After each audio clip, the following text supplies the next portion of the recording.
CPM എന്ന പാർട്ടിയെക്കുറിച്ച് നിങ്ങൾക്കൊരു ചുക്കും അറിയില്ലെന്ന ഡയലോഗ് മുഖ്യമന്ത്രി പിണറായി വിജയന്റേതാണ്.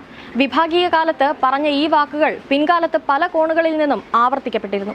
എന്നാൽ കാലം മാറിയപ്പോൾ CPM-നെ കുറിച്ച് ആർക്കും അറിയാമെന്ന അവസ്ഥയായി.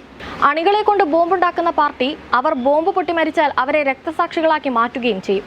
ഇത് കാലങ്ങളായി അനുവർത്തിച്ചു വരുന്ന ഒരു CPM ശൈലിയാണ്. ഇപ്പോഴിതാ ഇതേ ശൈലി തന്നെ ആവർത്തിച്ചിരിക്കുകയാണ് പാനൂരിലും.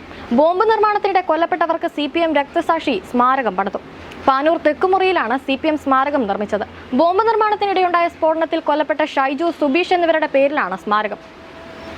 2015 ജൂൺ 6-നാണ് ബോംബ് നിർമ്മാണത്തിനിടെ ഇരുവരും കൊല്ലപ്പെട്ടത്. അന്ന് CPM സംസ്ഥാന സെക്രട്ടറിയായിരുന്ന കോടിയേരി ബാലകൃഷ്ണൻ ബോംബ് നിർമ്മിച്ചവരെ തള്ളിപ്പറയുകയാണ് ഉണ്ടായത്. പാർട്ടിക്ക് സംഭവവുമായി ബന്ധമില്ലെന്നും ബോംബ് നിർമ്മിച്ചവർ പാർട്ടി പ്രവർത്തകരല്ലെന്നുമായിരുന്നു കോടിയേരിയുടെ വിശദീകരണം. എന്നാൽ പോസ്റ്റ്മോർട്ടത്തിന് ശേഷം ഷൈജുവിന്റെയും സുബീഷിന്റെയും മൃതദേഹം ഏറ്റുവാങ്ങിയത് CPM കണ്ണൂർ ജില്ലാ സെക്രട്ടറിയായിരുന്ന P ജയരാജനായിരുന്നു.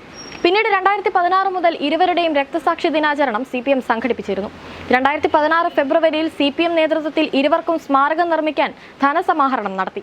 2016 ജൂൺ 6 മുതൽ സുബീഷ്, ഷൈജു രക്തസാക്ഷിത്വ ദിനാചരണത്തിനും തുടക്കമിട്ടു. CPM രക്തസാക്ഷികളുടെ പട്ടികയിലും ഇരുവരുടെയും പേരുകളുണ്ട്. ഇതിന് പിന്നാലെയാണ് സ്മാരകം നിർമ്മിച്ചിരിക്കുന്നത്.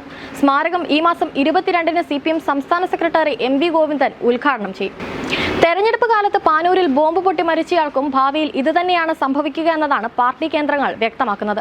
രാഷ്ട്രീയ എതിരാളികളെ വകവരുത്താനും സമാധാനം തകർക്കാനും പാർട്ടി കേന്ദ്രങ്ങളിൽ ബോംബ് നിർമ്മിക്കുന്നത് CPM നേതൃത്വത്തിന്റെ ഒത്താശയോടെ കണ്ണൂരിൽ പതിവാണ്. ബോംബ് നിർമ്മാണത്തിനിടെ ബോംബ് പൊട്ടി സഖാക്കൾ മരിക്കുകയോ ഗുരുതരമായി പരിക്കേൽക്കുകയോ ചെയ്താൽ പാർട്ടി നേതൃത്വം അവരെ തള്ളിപ്പറയില്ല, വീരപരിവേഷം നൽകി അംഗീകരിക്കും. ഇങ്ങനെ മരിച്ചവർ രക്തസാക്ഷി പട്ടികയിൽ പെടും. രക്തസാക്ഷി മണ്ഡപങ്ങൾ പണിയും. എല്ലാ വർഷവും അനുസ്മരണം നടത്തും. സ്ഫോടനം നടന്ന സ്ഥലപ്പേരുകൾ ചേർത്ത് പുല്യോട് സഖാക്കൾ, കുടിയാൻമല സഖാക്കൾ തുടങ്ങിയ പേരിലാണ് ഇവർ അറിയപ്പെടുക. പരിക്കേറ്റവരുടെ ചികിത്സയും മറ്റു ചെലവുകളും വഹിക്കുന്നത് പാർട്ടി നേതൃത്വമാണ്. കൊല്ലപ്പെടുന്നവരുടെ കുടുംബങ്ങൾക്ക് സഹായം നൽകും. ഇത് കാലങ്ങളായി തുടർന്നു പോരുന്നതുമാണ്.